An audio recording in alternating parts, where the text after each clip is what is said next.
మిత్రులారా, మరో వార్త చూద్దాం. సర్కారు మౌనమేలా, కేంద్రం లేఖ రాసి 20 రోజులవుతున్నా స్పందన లేదు. హరీష్ రావు.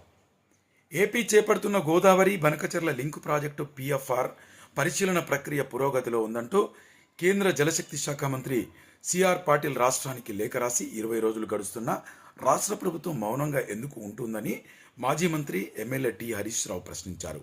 శనివారం భారత ప్రధాన కార్యాలయంలో ఆయన విలేకరులతో మాట్లాడారు. ఇక గోదావరి బనకచెర్ల లింక్ ప్రాజెక్ట్ ఏదైతే ఉందో దానికి సంబంధించి ఆల్రెడీ కేంద్ర మంత్రి ఇప్పటికే అది పరిశీలనలో ఉంది అని చెప్పి లేఖ రాసిండు. రాసినా కూడా దాని మీద ఎందుకు స్పందిస్తలేరు, రాష్ట్ర ప్రభుత్వం యొక్క ఉద్దేశం ఏముందని చెప్పేసి మాజీ మంత్రి హరీష్ రావు ప్రశ్నించారు. దీనికి మరి ఎలా స్పందిస్తారు చూద్దాం.